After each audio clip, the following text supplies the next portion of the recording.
jërë ngeen jëf mbokk yi ñu am mbégte duñ leen di proposer toujours seen émission autour du micro tey nag ñu fas yéene fi dalal maître Abdoulaye Tall mu nekk kenn koo xam ne ñu ngi ko xamee ci parti bii di Pastef mu nekk membre actif Pastef yàgg ngeen ko dégg ci lépp luy dossier yoo xam ne dafa soxal Pastef ñu fas yéene nag séq ak moom waxtaan ci ay poñ yu bari jëm ci partem ak tamit yenn mbir yoo xam ne xaw na ci réew mi maître ma jox la kàddu gi nga nuyoo laata ñuy sóobu ci waxtaan bi. waaw Pape Alé salaamaaleykum maa ngi lay nuyu di la fay bu baax di rafetlu invitation bi di rafetlu également émission bi parce que bokk naa si ñi nga xam ni sa ay admirateur nañ émission bi di ko suivre bu baax nag ak développement yi ci am yépp di nuyu sénégalais yi ñuy seetaan ñi nekk biir réew mi ñi nekk du côté de la diaspora di nuyu surtout nag militant Pastef yi nga xam ni dañuy suivre bu baax sa chaîne bi notamment l'émission et tout di leen nuyu bu baax ñi nekk si biir réew mi ak bitim réew góor ak jigéen mag ak ndaw mais Pape Alé nga may ma rek ma waxaat inna lillahi wa inna ilayhi raji'un parce que jamono yi may wax ak yow ni ñu ngi denc suñu benn mag di suñu ndijaay moo ñu tette ci métier bi dalal ñu formé ci lu bari wecceek ñun xam-xamam am-amam disponibilité am temps am yépp ci biir liggéey bokk si maanaam un des ténors du barreau yàlla moom ko démb ci ngoon ñu koy jaale mbokkam yëpp muy maître Serigne Khassimou Touré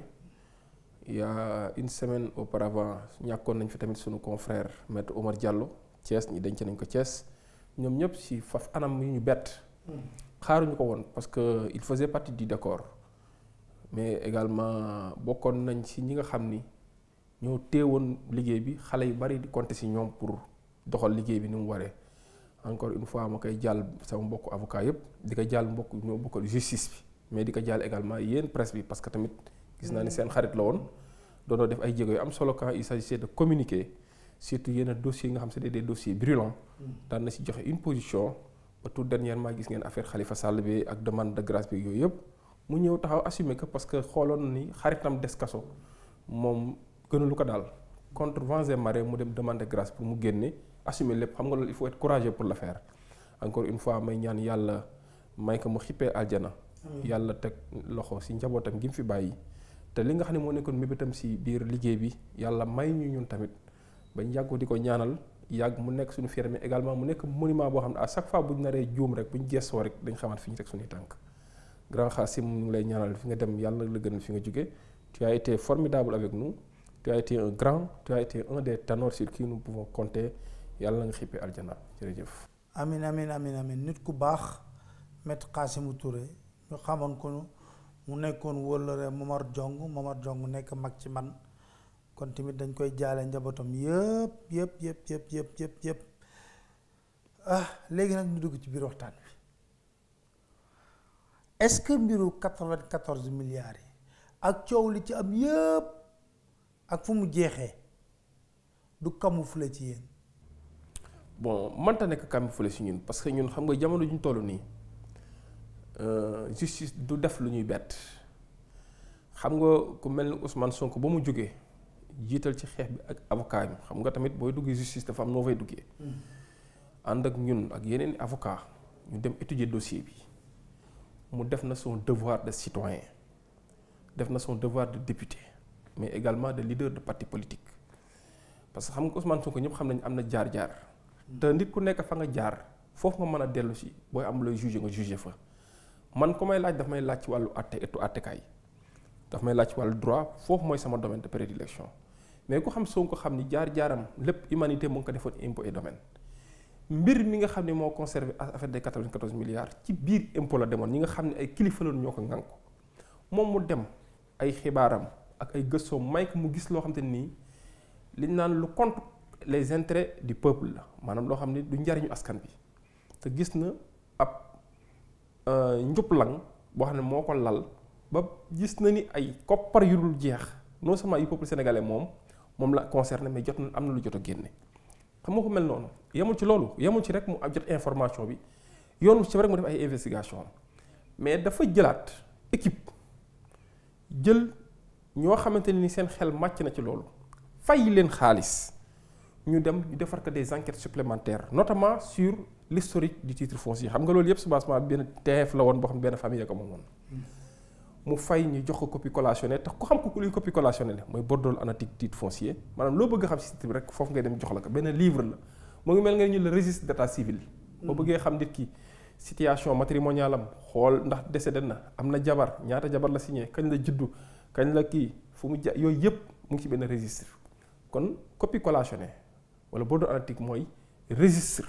bi nga xam ni naissance su titre bi yëpp foofu la nekk ak li mu traversé ci modification yëpp ba mu ko jëlee mu xool xayma gis ne lii fi li mu gis tàbbawul ak yoon dëppawul ak yoon li mu def mais de façon très responsable xam nga Sénégal avant ngay dem ay justice dafa am ce qu'on appelle des institutions de contrôle ak am institution boo xam Macky Sall ba mu ñëwee moom moo ko fi teg muy OFNAC pour xeex wàllu ger xeex lu tudd ay corruption concussion xeex yeneen ak yeneen dafa ñëw dénoncer mbir mi foofu ba pare def une déclaration publique yaakaar naa nit assumé weesuwul nga def sa gëstu wax li nga gis ne jaarul yoon mais nag maa ngi jox ñi nga xam ne ñoo yor xarala yi muy ay état ñi nga xam ne ñooy état parce que ku xam IGE xam ni état la dénoncer mbir mi c'est vrai IGE am na façon bi ñuy fonctionner parce que loi bi ko régir nee na non seulement IGE l'inspection en tant que telle fait partie du cabinet du président mais président moo leen mën a yónni mais xam nga ñun ñëpp dafa am foo xam booy toll sa patriotisme ngay jiital jot nga une dénonciation certes président moo la mën a yónni mais OFNAC Ousmane Sonko da kaa def dénonciation sous forme de plainte d'ailleurs. xam nga l'OFNAC sa particularité mooy au-delà même des missions que l'État peut lui demander de faire l'OFNAC peut être saisi par des particuliers Ousmane Sonko en sa qualité de député en sa qualité de citoyen sénégalais d'expert fiscal xam nga profil yooyu yëpp dafay répondre ci matière bi nga xam ne moom la saisir OFNAC mu saisir ko mais OFNAC déglu nañ ko après looloo ci mbir mi looloo ci ngeen ne Ousmane déglu nañ ko mais bañ ko dégloo dafa mel dañoo tegaat mbir mi ci suuf Ousmane Sonko nag xawoon na jaaxle auprès de l'opinion wane na taxawaayam bañ ci paree daf ni lii daal xam naa ni comme ñoom nee nañ mbir mi justice moo ko mën a leeral mu dem bañ fiy teg seen i caaxaan yooyu ay commission d'enquête parlementaire mu leen fii ñu ko bàyyi leen ànd ak ñun au mois d'août 2019 mu dem porter plainte devant la justice te avant sax muy dem loolu njëkkoon na saisir procureur de la République yaakaar naa wane woon na ay décharges yi yëpp saisir procureur de la République a jugé nécessaire de ranger dans les oubliettes ou dans ses tiroirs la dénonciation de Ousmane Sonko si la dem nag jël ne moom gannaaw def na li mu waroon def léegi nag am na fenn fu ko dese foo xam ne mën nañ fa dénoncer parce que juge d'instruction dañuy permettre le particulier au-delà des prérogatives du procureur de la République mu mën ko saisir mettre en mouvement ce qu'on appelle l'action publique. Maintenant dañuy le juge d'instruction noo ko mën a saisir loolu d'une plainte avec constitution de partie civile mais xam nga Ousmane Sonko il est tellement intelligent ànd si woon nag ñu wax ay nit ñu tuuti te si àndoon ak ñoo xam te ne ay kilifa nañ ci biir justice si biir barreau bi ñu ni ko dañuy def plainte avec constitution de mais sous forme de dénonciation lay doon booy xool plainte bi sax tegoon nañ ko si presse bi gars yi séddale woon nañ ko mais dañuy monsieur Ousmane Sonko citoyen sénégalais député à l'Assemblée nationale chef de parti expert fiscal a l'honneur de vous dénoncer les faits ci-après xam nga dañuy wax plainte c'est la façon c'est le fait de se plaindre mais la plainte est avant tout une dénonciation mais il dénonce des faits de corruption il dénonce des faits de concussion il dénonce des faits portant sur de l'escroquerie portant sur des deniers publics il dénonce des personnes également et X parce que moom li mu jot a def ci gëstu mooy nangamu nit la gisagul mais mbir mi mën na révéler ñeneen ñoo xam te ni kenn xamagu leen ba mu defee loolu xam nga pour wax leen ne non des fois tamit Sénégalais dañuy xaar lii mais ñu jouer leen benn tour mooy ñi nga xam ne ñoom la ñuy xaar ci wàllu yoon xam nga en matière de plainte avec constitution de partie civile la recevabilité de la plainte ñaari condition kese la recevabilité de la plainte mooy le dépôt de la plainte ak le paiement de la consignation boo ko defee rek la plainte est recevable maintenant le fait de dire je refuse d'informer mënoo jël prétexte ne kii amul qualité à agir wala kii subirul préjudice déedéet le fait de subir un préjudice ak yooyu loolu mu ngi dépendre ca fond ba maanaam bu ñu demee ba nga xam dañ ni yow est-ce que da ngay constitué wu partie civile mais mbir mi en tant que tel ay faits lañ la soumettre yow nga ni matérialité des refus d'informer mooy nga ni amuma suffisamment de preuves suffisamment de matière pour ouvrir une enquête sur des faits dénoncés foofu ngay defee refus d'informer bu fekkee da ngaa def amoon ay matière nga def sa enquête dem ba mu jeex nga ni mais loolu doyul loolu doo def refus d'informer da ngay def ce qu'on appelle un non-lieu moom dañuy refus d'informer parce que Ousmane Sonko subit un préjudice direct xanaa loolu mooy sàcc am na mais yooyu yaa war a wax wuub sàcc yi foofu la nekk nag. mais loolu la wax loolu la juge bi wax Ousmane Sonko amul préjudice bu mu subir amul préjudice bu mu subir mooy kon moom dëggal na matérialité. mais en tant que citoyen sénégalais mën na am préjudice bu mu subir. mais deniers publics ñëpp xam nañ c'est vrai en matière des infractions concernant les deniers publics ñun on est allé sax plus loin xam nga ñun sunu bañ defee sunu plainte avec constitution de partie civile on a écrit au juge pour lui demander même d'installer l'agence judiciaire de l'État dans la procédure. D'installer l'agence judiciaire de l'État xam nga ko mooy l'avocat de l'État mooy représenter État c'est dans la procédure mais ñoom ñëpp ils se sont abstenus et on a entendu Ousmane Sonko sur la confirmation de la plainte mu ni oui je confirme ñu fixé que benn montant à payer pour le cautionnement il a payé il s'est acquitté de ça parce que cautionnement bi nañ xam ni c'est pour prendre en charge les frais de procédure ñu defal ko loolu yëpp ñu parce que ñu dem ba si cappaandaw ga ne mais xool nañ ba xool yow fee yi même bu fekkee am na yow si bureau benn préjudice mais loolu xam nga loolu daf ñuy interpeller en tant que citoyen en tant que patriote foofu la mbir mi nekk c'est-à-dire que mel ni procureur de la République c'est vrai man des fois sax man je me réserve d'attaquer le procureur xam nga lu tax procureur pour man ndaw la rek loo xam ne dafa am ko fi teg booy attaquer ki ko fi teg parce que lépp lu mu def mënu ko def voilà moo ko sant xam nga des fois moo tax sama gars yi dama ne waxtaan ni man leen bàyyi leen fii procureur parce que procureur boo ko joxee baaraatu ba dafay mel ni moom dafa moom boppam alors que ñun jàng nañ ci texte yi nga xam ne ñoo régir la magistrature procureur moom boppam il est soumis ce qu'on appelle à une hiérarchie taxoon procureur la procureur général ministre de la justice et le président de la République kon kooku da ngay pointer du doigt la personne en dernier ressort qui est responsable et c'est la personne au premier chef de qui nous devons interpeller c'est le président de la République et peut-être dans une moindre mesure le ministre de la justice parce que am na ci fee yoo xam ne ministre de la justice soxlawul sax parce que pour man ministre de la justice avocat à la cour xam nga loo xam ne xam nga si biir justice loo xam président de la République xam ko pour man dafay interpeller ñun suñu sens de responsabilité suñu degré de citoyenneté et suñu degré de patriotisme et nos institutions et la crédibilité même de nos institutions pour man foofu la débat bi nekk waaye ñu ni way Sonko a subi un revers alors que Sonko il devrait être décoré il devrait être distingué parce que lii non seulement ñi nga fi daan def ñëpp gars dañ daan traduire pour diffamation devant les juridictions correctionnelles c'est par la voie de la citation directe ba fi muy mujj xam nañ ko mais lu mel nii kuy Sonko li mu yëkkati est-ce que Boubacar Seye yëkkati na ko mais c'est parce que en réalité Sonko dafa indi ay preuves te xam nga dénoncer yem ci neex na mais dénoncer indi ay preuves défier l'autorité ne leen oo leen ma ñëw répondre avec mes preuves xam nga Sonko tamit caaxaana bu demee bay joxe compte bancaire bay joxe des fait allusion à une banque di joxe ay ne xam nañ ci compte bi di jëm ba joxe un montant qui a été dégagé te ba yoonu yàlla tey du kenn ku wax ni Sonko li mu wax du dëgg nañ naan na génn preuve xam nga tamit débat boobu pour man c'est un peu essayer de dérouter les Sénégalais ñëpp xam nañu preuve ci justice nañ koy génnee xam nga ni lu mel noonu kenn du yor preuve di ko génne sur la voie publique di ko teg ci marché ba nit ñi di ko weccoo voilà procès lañ soxla woon te yaakaar naa ku dem saisir IGE OFNAC saisir le procureur de la République saisir le doyen des juges d'instruction kooku bëggoon na procès et puis il le faisait en tenant compte surtout de sa loyauté envers le peuple sénégalais parce que dafa am yoo xam ne yu mel noonu biy am nga ni yëg nga ko waaye dama si croiser le bras ëllëg am na nu ñu lay si interpeller en face du peuple vous n'aurez pas d'argument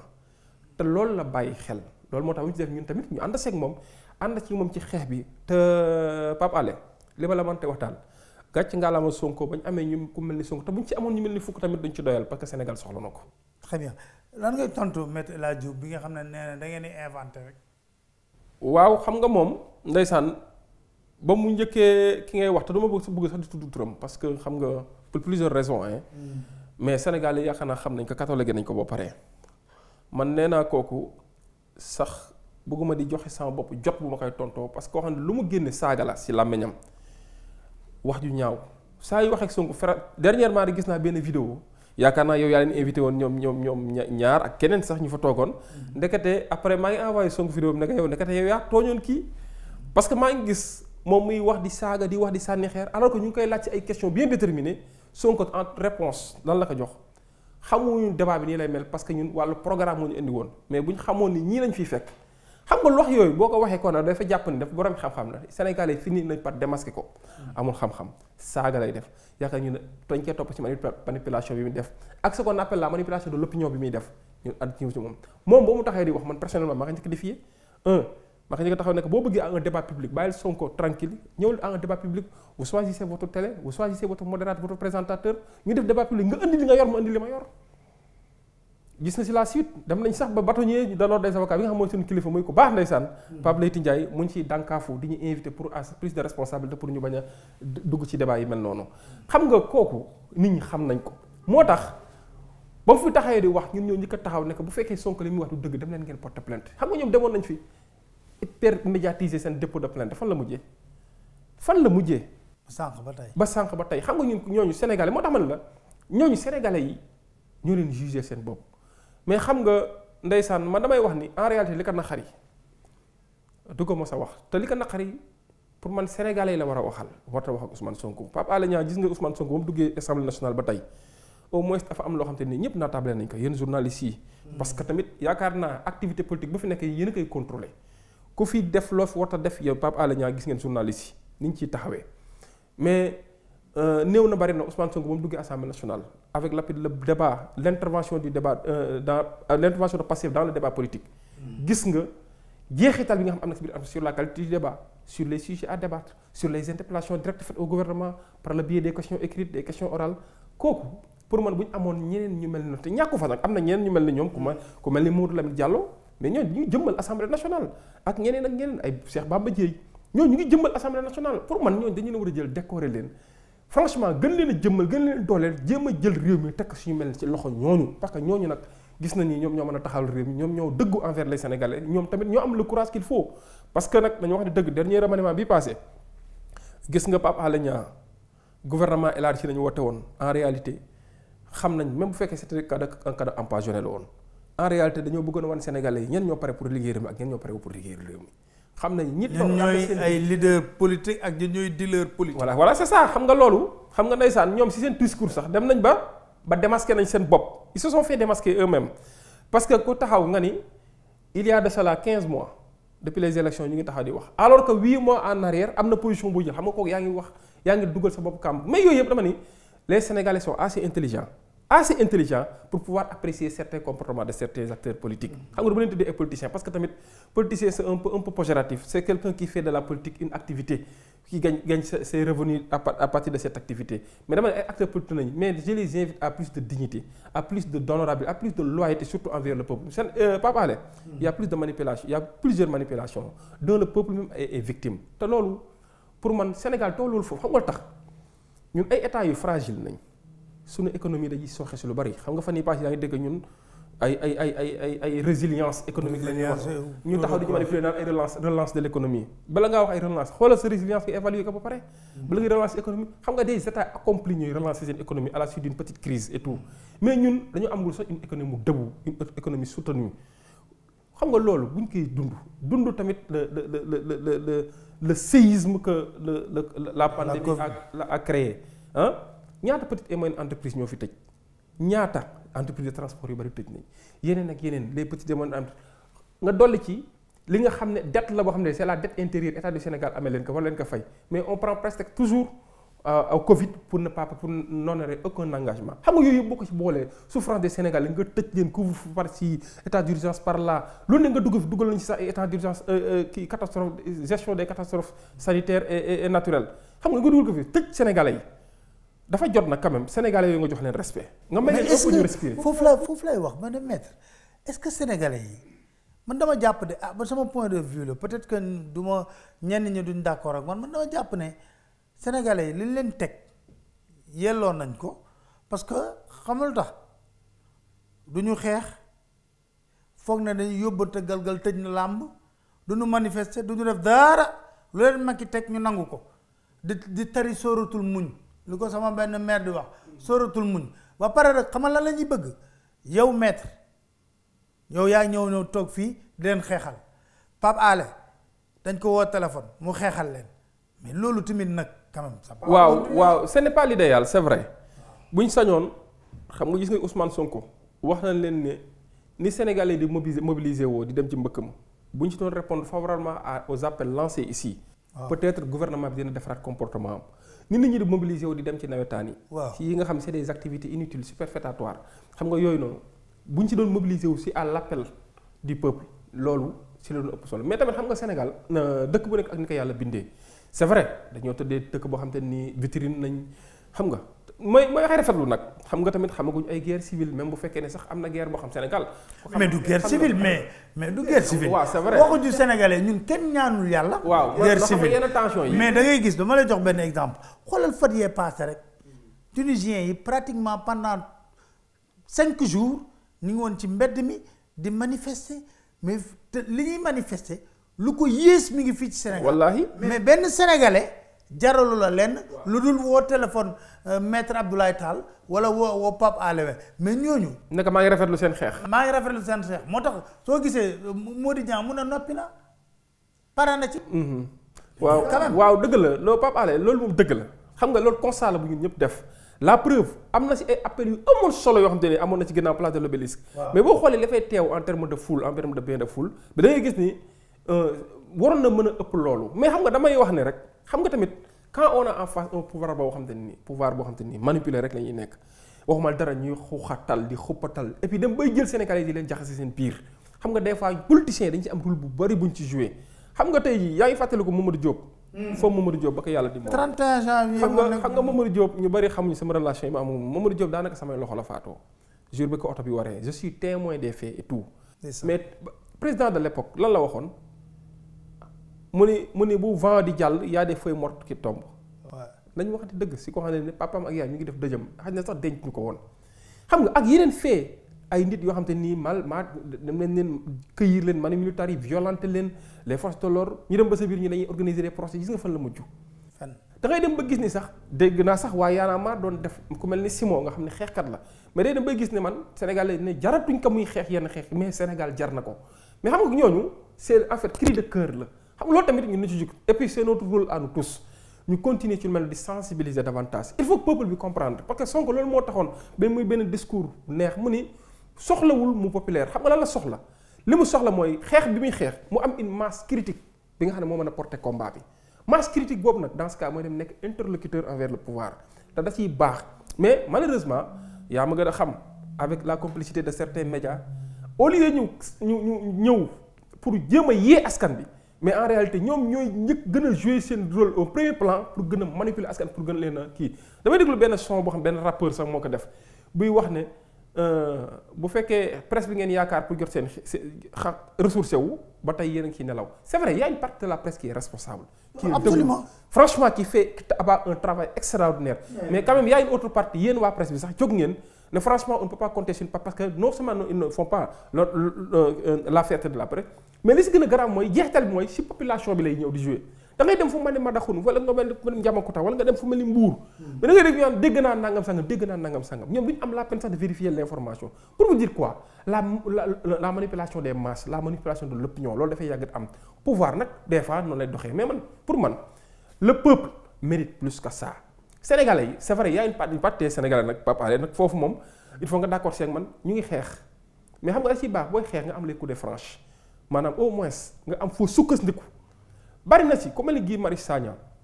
Abdou Karim Gueye xorom xaax. waa Y'en a marre yi mais ay activistes ñoo xam ay xeexkat nañ. mais ñoom tàyyi nañ de.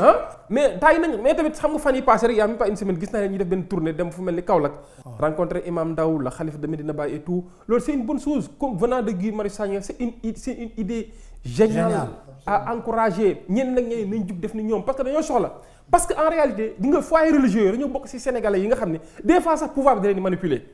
te ñun ñëpp c'est notre rôle à nous tous de se lever pour combattre ces foyer religieux yooyu ngay wax ñoom moom sincèrement parlé ci réew mi fu mu toll da ngay compter ñan ñoo ci am fit di taxaw di wax ne parce que su ma waxee fit daf may fàttaliku ci Maam Abdou Aziz Dabakh daawul wax ci biir néeg day tax zawiya ba ne Abdou Diouf recevoir leen syndicat yi ngeen waxtaan yéen député yi ngeen di voté xool leen ko bu baax ana xeetu nit ñi waaw xam nga loolu nag yàlla moo koy maye loolu tamit dañ ko siy gërëm rabbi allahu taala anhu di ko ñaanal yàlla fu mu jógee parce que am na benn waykat bu ne nekk ko fi waaye waxu démbam. day ñëw ba tey di régler ay situation. mais loolu échec la. voilà loolu échec la c'est vrai. parce que il faut le reconnaître. moom mu jóge fi bu problème amee on est obligé d'aller prendre moom la mu daan wax di ko teg échec la. si ñenn ñi voilà loolu c'est un échec tamit on est tous responsables xam nga ñun ñëpp jeexital day delluwaat si ñun ñooy ñen parce que tamit fii ku ñuy xaar nga war a waxoo. am na lu ñu lay seetaane si ñàkk a wax ñun ñoo la dooleel am na lu ñu la mën a pousser nga wax. parce que tamit ñun ñëpp ay sénégalais lañ xamante ne suñu biir. xam nga mais dañ ñaan yàlla rek yàlla gën ñoo yokk sutura parce que tamit am na ay voix yoo xam ne ñu ngi commencé di dessiné wu.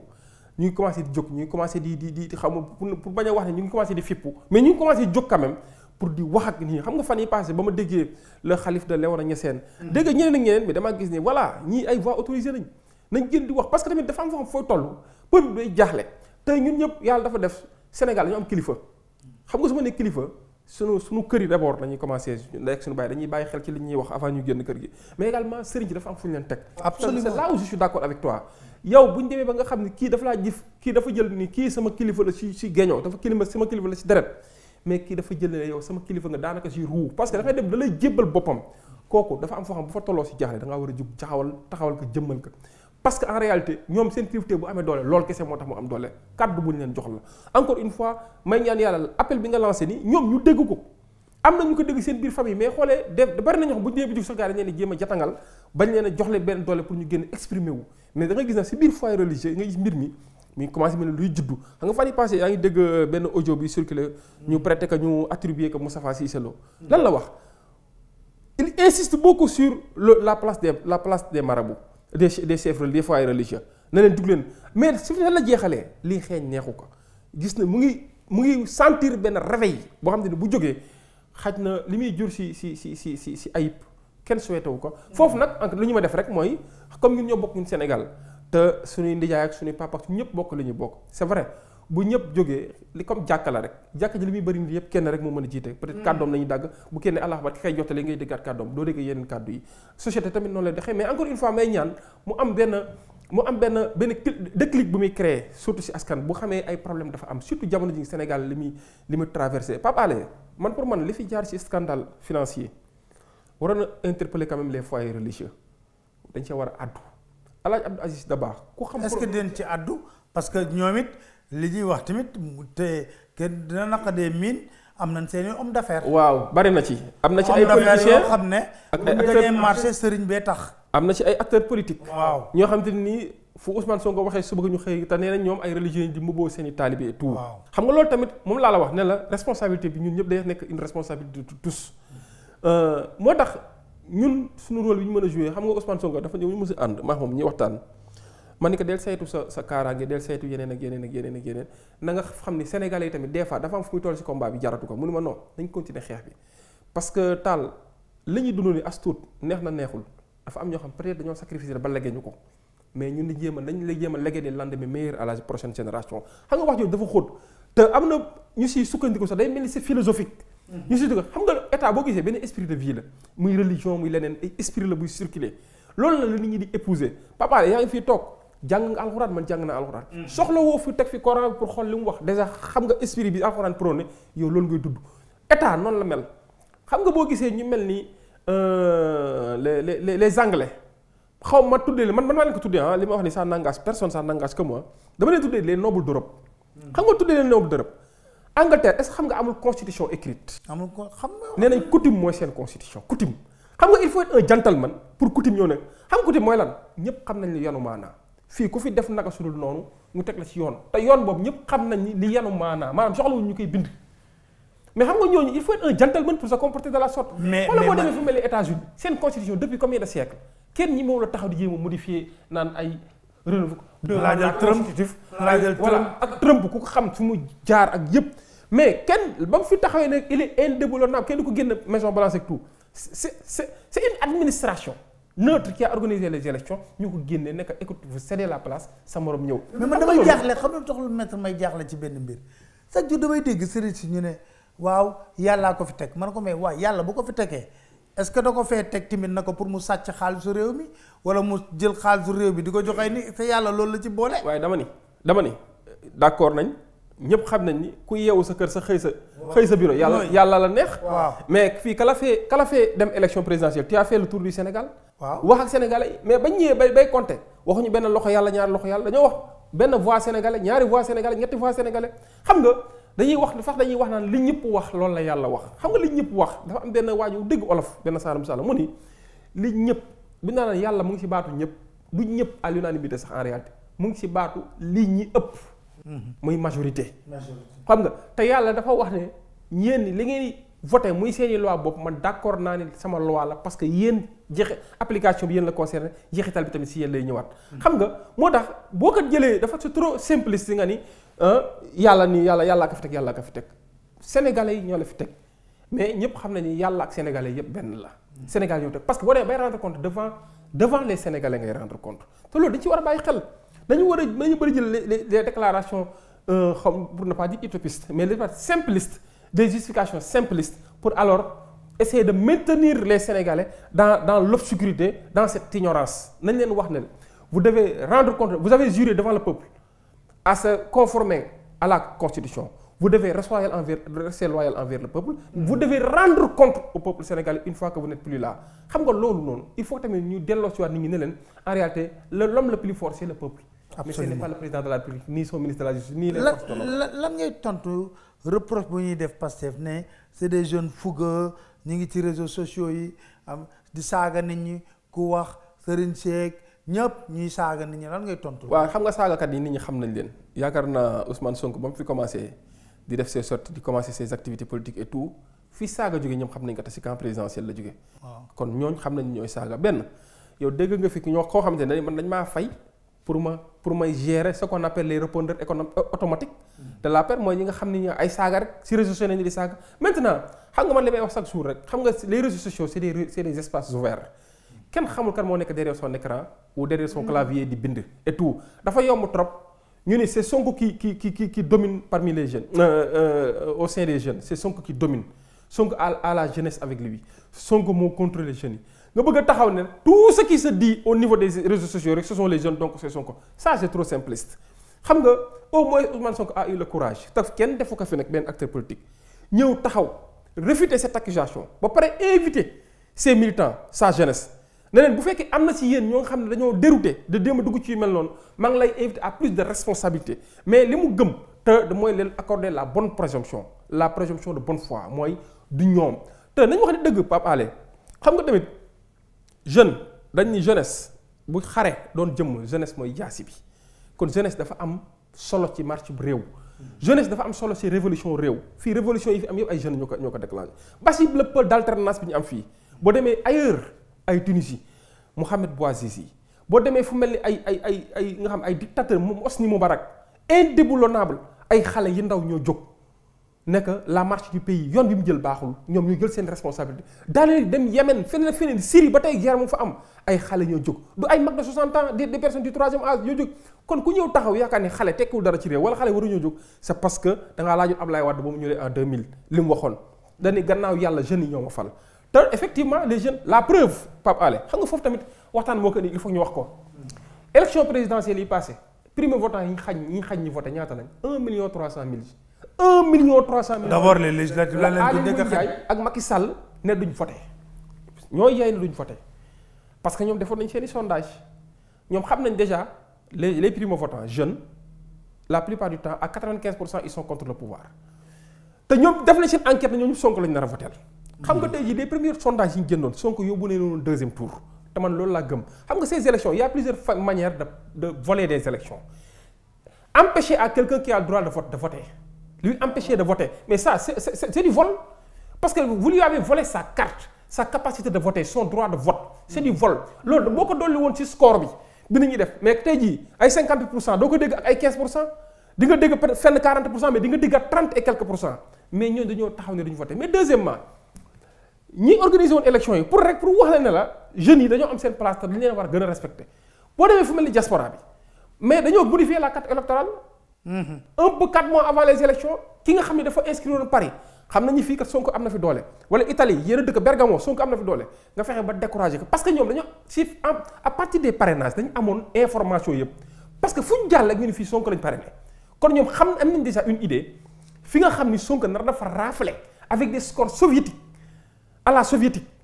ñoom am nañ ci une idée léegi nag lu ñu def saboter leur vote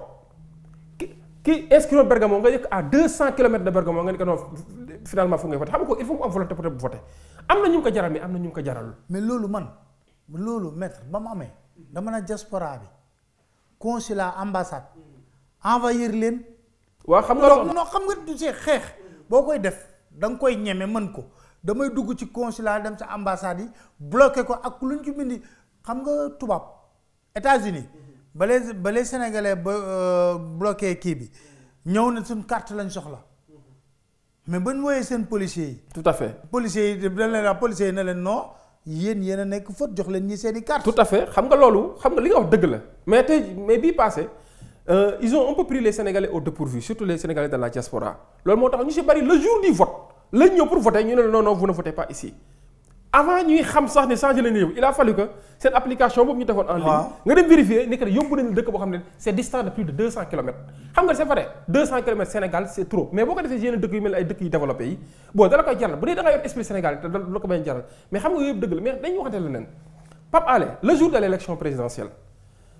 juguñu fi woon à 21h ñu def seen déclaration avec la complicité de certains médias étrangers ici et de certains médias nationaux. di def une déclaration pour proclamer seen résultat. Sonko ba mu taxawee def une contre-déclaration ne ça ne se passe pas comme ça lan lañ ko wax dafa yee fitna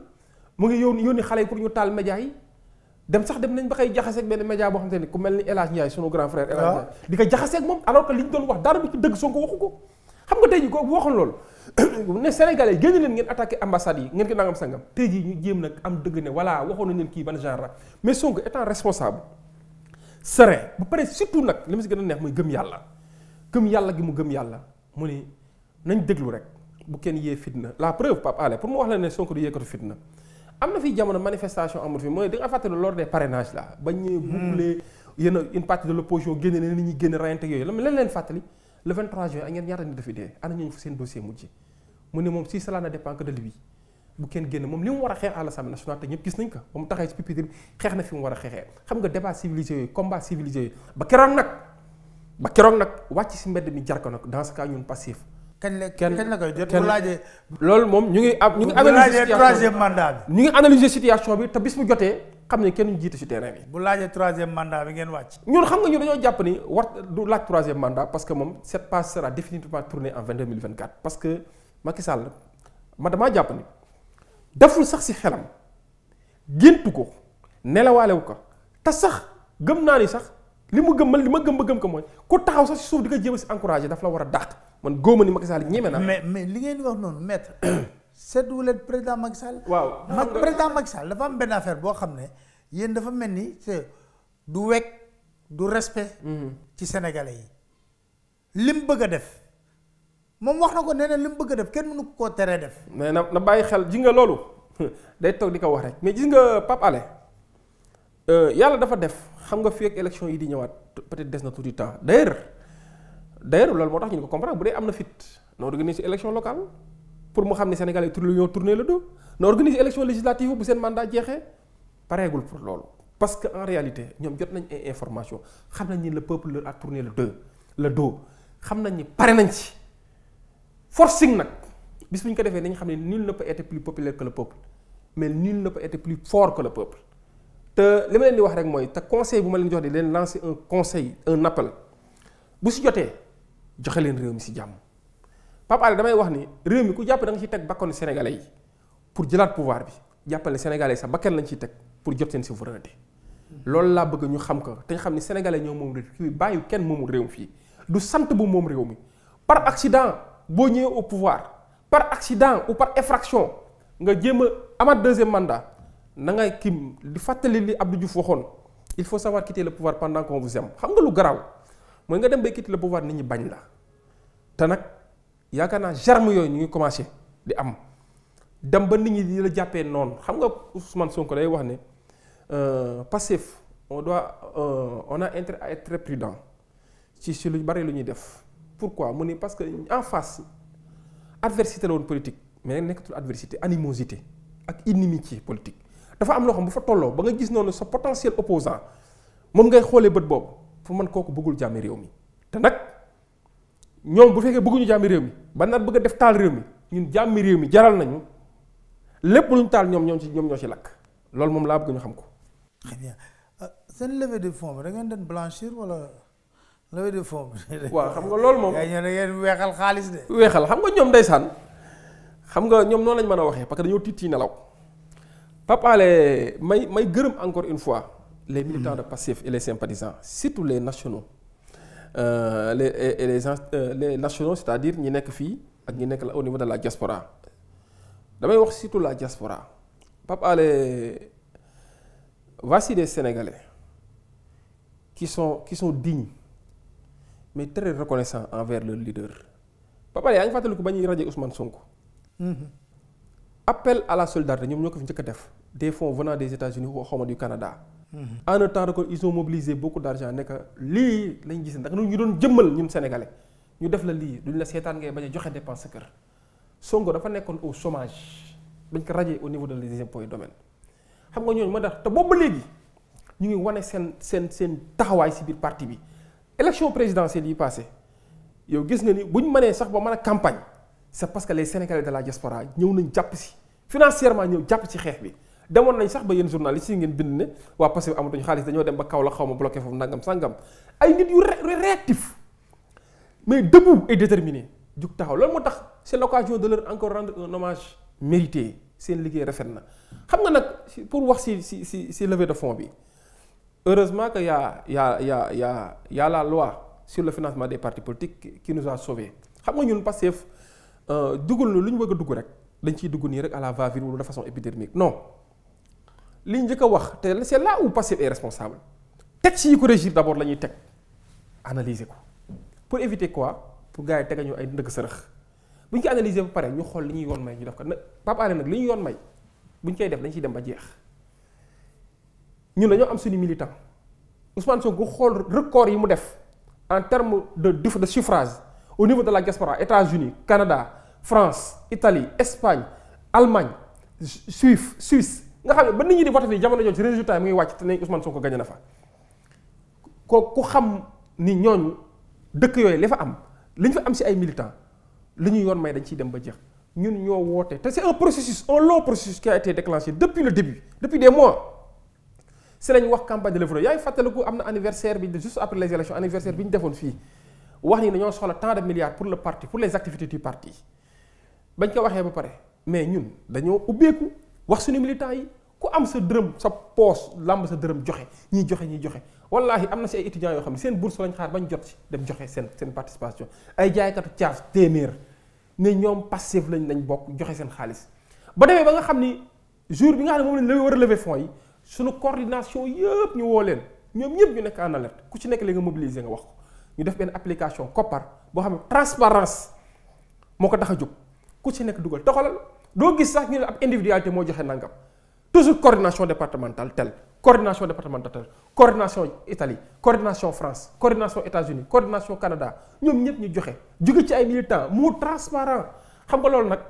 bu ñu demee ba 3 heures du matin xam nga ñu tëb si seen nelaw ni dégg naa kenn ki kilifa gi moo yee kenn ki nekk yow xanaa yëgoon ni ñii ñu ngi toj dëkk bi. waaw mooy communiqué 2 heures du matin tëb si ay nelaw def. samedi 3 heures du matin. xam nga ma loolu dama ay reetaan te yàlla xam na ni sax dama ne. dans une république normale. dans une république normale une république qui se fait respecter un parti politique nga ni c'est un parti politique rien du tout yow yaa taxaw wax loolu ne c'est un petit parti politique mu mën a def loolu mu xañ la ay nelaw c'est parce que en réalité ce n'est plus un parti c'est un parti qui a grandi et c'est un parti qui continue de grandir xam nga sénégalais Pape Alé. mais yow xam ngeen na Macky daf leen bañ. non du adversité bañ la. non moom laa la wax léegi xam nga moom la Sonko tuddee animosité ak inimitié te du moom kese de moom ak gàngooram bari na si ñoo xam ne ni bu leen tuddalee Pastef peut-être dootuñu nelaw wala yàq nga seen journée bëgguñu ko la preuve débat sax bu dul saaga Sonko amuñu idée bu ñuy jox argument bu ñuy jox sénégalais yi xam nga ñooñu loolu bañeel la mais dama ni xam nga ki la bañ des fois moo lay rendre service xam nga rendre service mooy lan dina la permettre yow jamono ji ko sénégalais di xaar pour mu wax ak sénégalais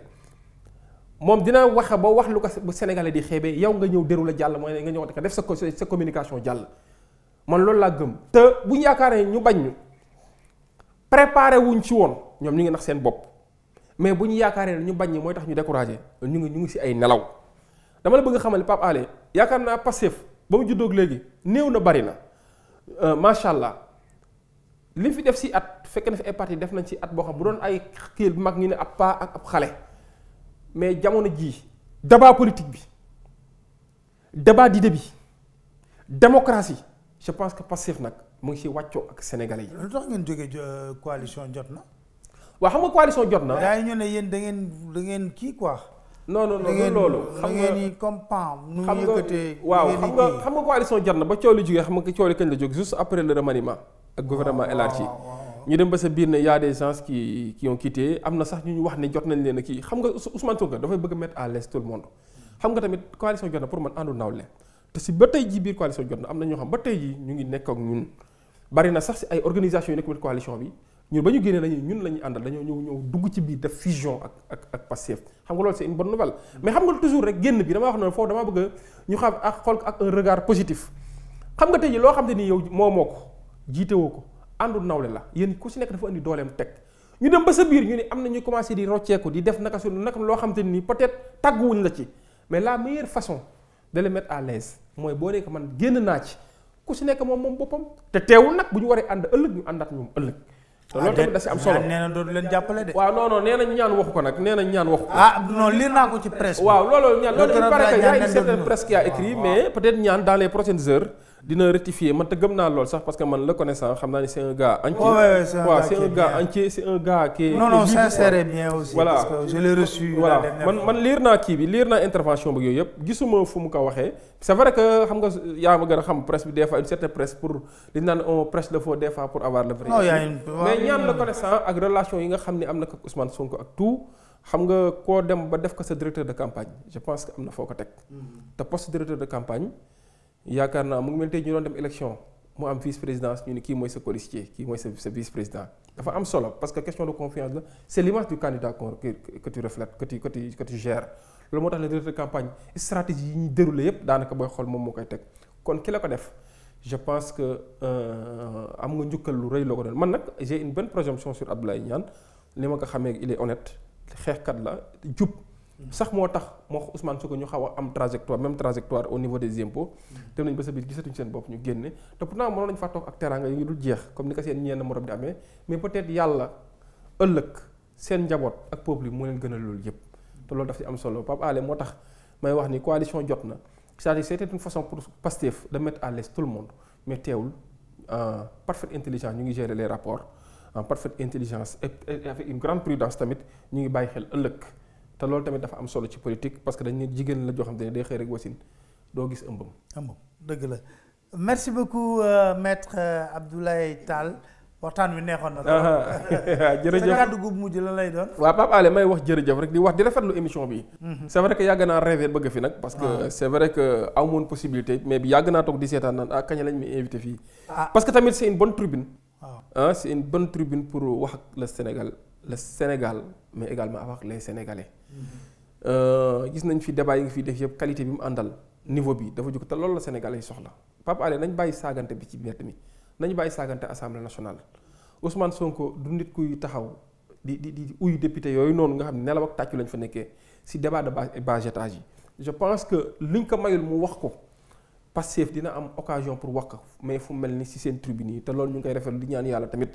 Sénégalais yi lay dem ba Sénégalais yëpp di la dégloondoo loolu moom ñu ngi koy ñaan yàlla suñu borom xam nañu sax loolu moo am parce que franchement sa jaar-jaar si wàllu média ak yooyu yëpp ñu rassuré nañu te encore une fois di la remercier si invitation bi di remercier Sénégalais yi ñu doon déglu yëpp nga may ma nag ma remercier waa Mbour.